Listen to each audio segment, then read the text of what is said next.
Today is 921st day that I'm here to listen to learn. I'm learning. I hope this will support your dreams, your goals, allow you to become the person that you want to become. Today I speak about a very important topic, and that is distractions. And why is it important? Why distractions are so important? Because there's a massive difference between successful people and unsuccessful people. Both of those people have distractions. Both of those people have good days, and both of those people are doing great during their good days. But what is separated between successful and unsuccessful people is how they deal with bad days. So unsuccessful people during bad days have distractions that are really stagnant them, or maybe even slowing them down, or even destroy their life. While people who are successful, they have bad days as well, but they have distractions that help them, that elevate their game, that improve their life. So both of them have distractions, both of them have bad days, but the way how they use bad days, that is a massive difference. I hope that you will understand, because I learned from my first coach, from judo coach, that they said that if you want to have edge against other people, if you are even behind, when you execute the best during worst days, you will find the edge. So that means that when figure was successful, that's how they separate. They're able to find distractions from bad days, because every single person have bad days and they don't want to think about. They don't want to really. They want to forget. They want to really forget about all the grief, shame, difficulties, setbacks, failures, all those negativity, and we really want to really take a rest from all those negative thoughts. So if we have distractions from those bad things that really elevate our game, how much better we can become by really taking our time, putting distractions in place that really elevate our game. So today we'll share a lot of ideas what we potentially could do, distractions that really elevate our game. And pretty few are very simple, and pretty few are very, very important. So number one is really exercise. Exercise. So that means that when you think about life, why is exercise so important? When you think about life, the one of the most important resource in your life, in every single life, is energy. Energy. You can have money, you can have time, but if you do not have energy, you will never execute. So energy is one of the most important resources. So that during bad days, when you exercise, you're able to work on improving energy. When you feel very, very good, you have the energy to pursue what you want. So exercise is very important because you build energy during the worst days. And during the best days, you have time, you have money, and you have energy, because energy is the most important resource that you need to really make sure that you are taking control of your energy. Number two is learn something new. Learn something new. This is a beautiful distraction. So it means if you feel terrible, if you really want to distract yourself from bad things, maybe it's time to really look into, okay, what kind of skills that could I learn during bad days? Maybe I'm not able to really do anything, and really I'm stuck in this location, and how I could use this time in the best possible way. So maybe I'm able to really have more knowledge, maybe build a new skill set, maybe more wisdom. What are those things that you're able to elevate yourself in?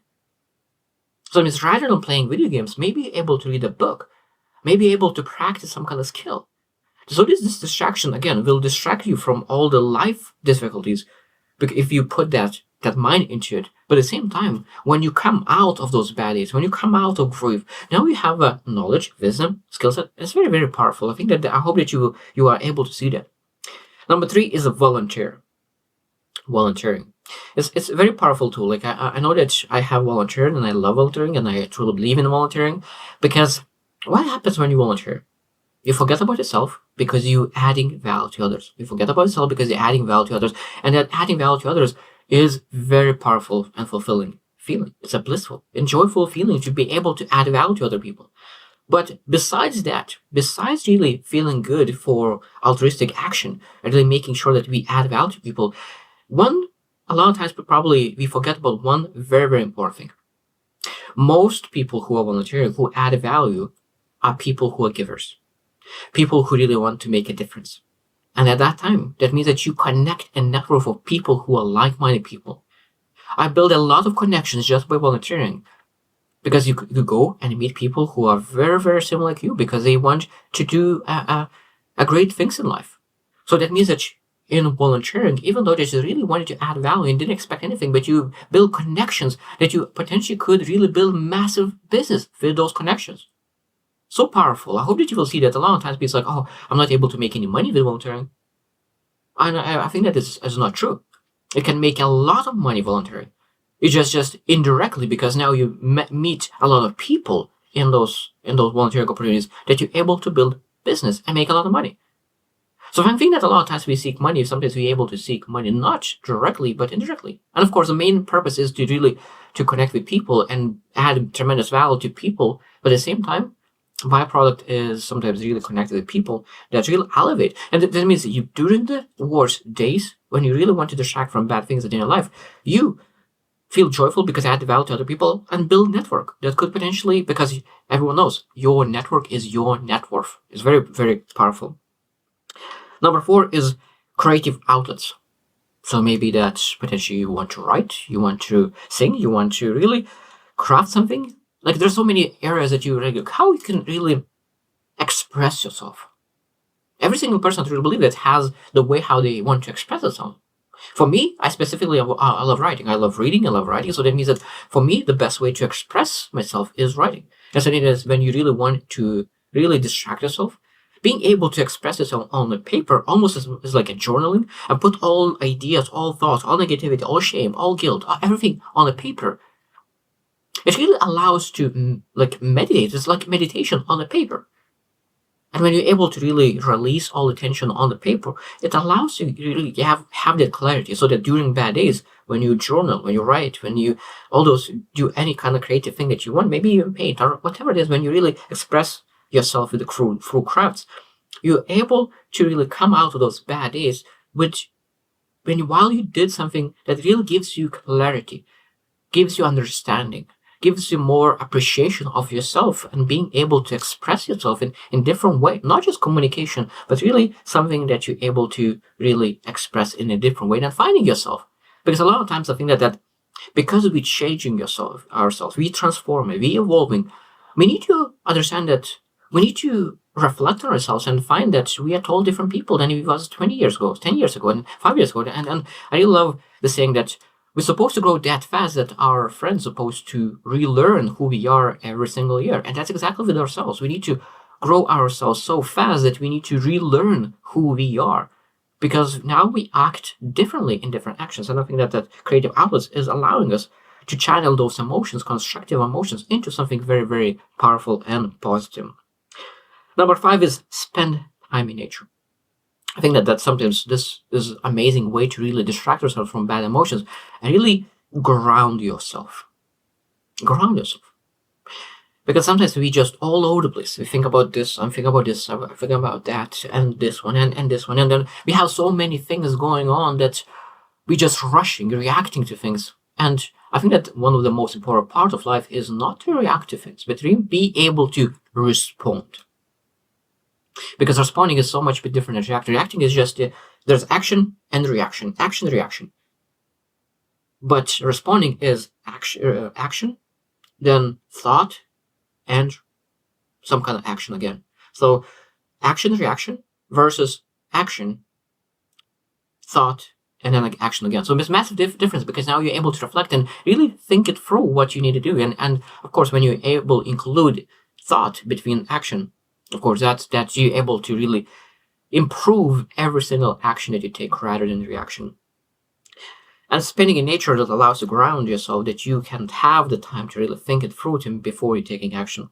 Number 6 is connect with loved ones. Connect with loved ones. That means that I think that's one of the things that during bad days we have a tendency to sometimes isolate ourselves, to really think it through. So that means that sometimes we really need to make sure that we are connecting with most important people in our lives, and we share what we're going through, that they could be supportive people to help us to overcome whatever bad days we're going through. Because sometimes we think that we are only people who are going through stuff, but we need to understand that every single person have bad days and good days.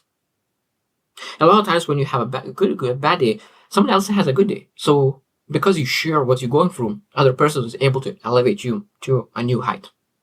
So it's very, very important to connect with loved ones, that they could elevate your game, because you understand that your struggles are not just your struggles. It's neutralized, and you to understand that, normalize. Well, that's what the word I was looking. Normalize your struggle. Number 7 is mindfulness and meditation. Again, this is part of our really understanding that we need to ground ourselves and be present. Be present. Because one of the most beautiful questions that I think that is very, very important when people have bad days is asking the question, what I should supposed to do now? What is supposed to do now? It doesn't matter what you'll do in the future. It doesn't matter what happened in the past. What I need to do now. One of the most beautiful questions when you're going through tough days, because of what it shows that it doesn't matter what happened to you. It doesn't matter what will be happening in the future. It doesn't matter. What matters is what presently, at this moment, you're able to do now. And that's why when we think about you're able to really develop skill set, you're able to really be present, you're able to really, what kind of actions you're able to take. All the things that distractions could be part of what you can volunteer, you can exercise, something that really elevates your game. This is very, very important. What I'm able to do now. And that this present moment now is very, very powerful. Number 8 is set goals.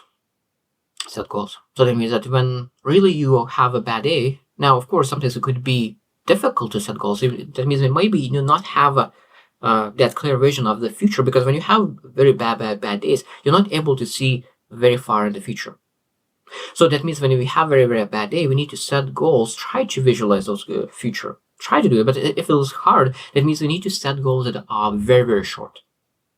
So it means we need to look at you as far as we can, and we create goals as far as we can, but not stretch too much. That means that we need to create a goal that we're able to execute on right now and have some kind of win. You build some kind of energy, because when you make a goal that is too far stretched, when you have a bad day, a lot of times you're not motivated to take any action. So of course we want to make sure that we break it down as small as possible, because when we will go through those bad days, when we have that goal that is very, very small, because when we are on a bad day, we want to make sure that the goal is very, very small, that we need to get wins under our belt as soon as possible. That is number 1 goal. We want to have some wins under your belt. It doesn't matter how small it is, because I love the saying that we need to understand that in life, it doesn't matter how small you start. What matters how big you finish. It doesn't matter how small you start. What matters is how big you finish. That's why when you really, during bad days, when you want to distract yourself, create some kind of small goal that you execute, win, and really that win, small win, will give you enough energy to execute on a little bit bigger win. And then, of course, that's how you roll the ball even bigger ones. Now, number 9 is really be able to learn something like podcasts, seminars, conferences, listening something that really elevates your game, elevates your wisdom, elevates your knowledge, elevates your understanding. So during bad days, you're able to elevate your understanding. So when you come out of those bad days, you already have more knowledge and you're able to use that knowledge. I love this saying that wisdom is ability to use your knowledge. So that means when you're during bad days, what you're able to do is you really listen, get a lot of knowledge, get even that wisdom, and then when you come out of those bad days, you're able to use and execute that wisdom, the worst case scenario. Because if you have, of course, during bad days, you potentially could execute on that knowledge, execute on that wisdom immediately. But the worst case scenario, at least you have that knowledge that you're able to execute when you came out of those worst days. Very, very powerful. And of course, there's a lot of things that I think that number 10 and the last one, the big 4, because there's a lot of things that we're able to do, small things like journal, travel, self-care, limit screen time, really seek professional help. But last one, number 10, that I really believe that is probably very, very important to mention, is really practice gratitude. It really helped me during bad days, really practice gratitude. And repeating 1,000 times for different things that you're grateful for. I think that this is a very, very powerful tool, because you reprogram your subconscious looking for positivity. I really found that when I repeat 1,000 times all the things that I've been thinking before, my faith and everything that I have beautiful in my life, and then when some bad thought comes in, right away my subconscious is like, hey, this is not your common thought. Catch yourself. And I really used to catch myself. My conscious says one thing, but my subconscious says, hey, you program me already that you're supposed to say something nice. It's such a beautiful, beautiful thing. It will not happen immediately.